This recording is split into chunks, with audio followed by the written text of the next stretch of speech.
shocks from the mortgage meltdown are being felt all over the nation, but Stockton, California is the hardest hit. Stockton has the highest foreclosure rate in the country, but instead of drowning in the city's misfortune, one real estate agent is turning a crisis into a business and trying to do his part to revive his hometown. All right, welcome to the REPO home tour. We're going to start the tour. Let's go. Armed with listing sheets and info on comparable properties, these buyers filled two boldly titled buses, eager to find a deal among the hundreds of foreclosed properties in Stockton, California. I'm Emilio Montes. I'm an investor. John, the listener name is presenting buyers. I'm interested in looking at some properties as some investment properties. Sweet music to the ears of realtor Cesar Dias.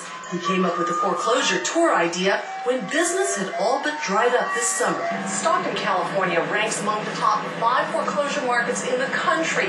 Back in August, sales were flat.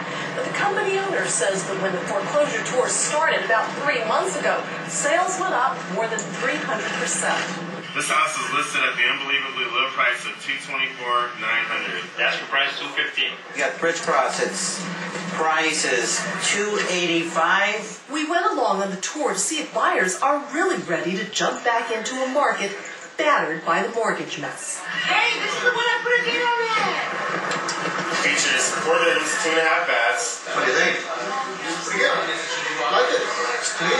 The weekly tours are fast.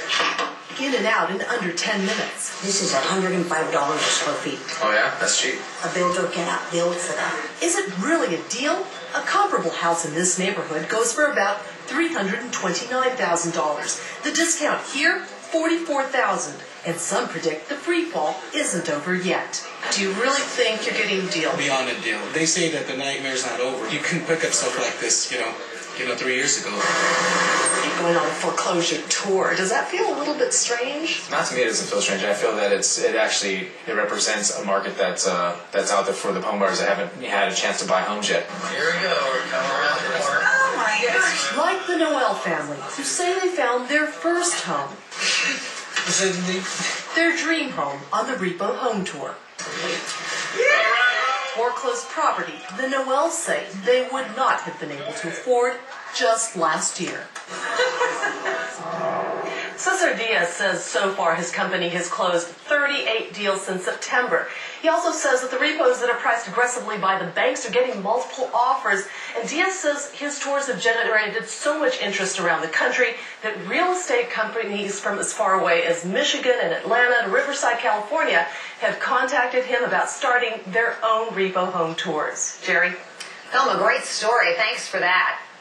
Rick Sharga is with Realty Track, a firm that tracks foreclosure trends across the country. Rick, it's good to see you in the flesh. We usually talk on the telephone. Long distance. All right, let's talk about Stockton, California for just a second. What happened there? Stockton had a lot of people overextending themselves and buying houses they couldn't afford with risky loans. When the loans reset, the houses weren't worth as much as they were when they bought the house, and they all went sideways.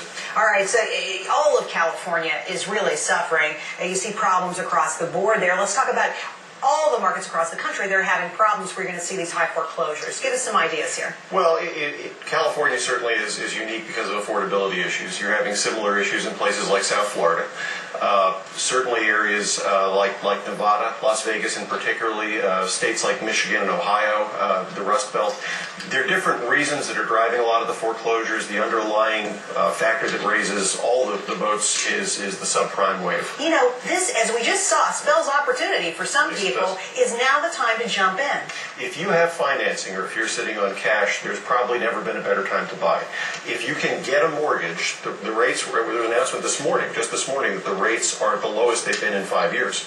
So the challenge right now is if you don't have really, really good credit, it's really, really hard to get traditional financing. And the places you want to look again are where the foreclosure rates are the highest. Florida, California, Nevada. It's just a mirror image of the places that are having trouble where the investors are eventually going to flock.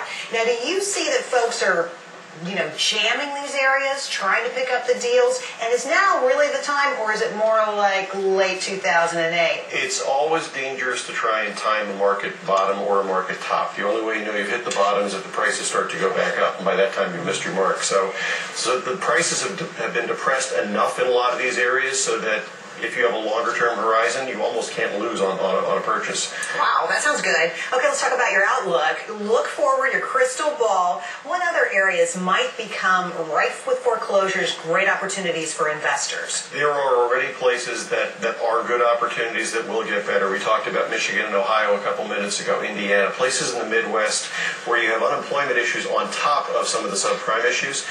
They're getting houses for 50, 60 cents on the dollar right now in places like that. Yeah, I know in Detroit you can find houses that are cheaper than cars right now. Yes, it's a pretty grim prospect. Yeah. All right, Rick. Thanks for your time today. We really appreciate it. Good seeing you.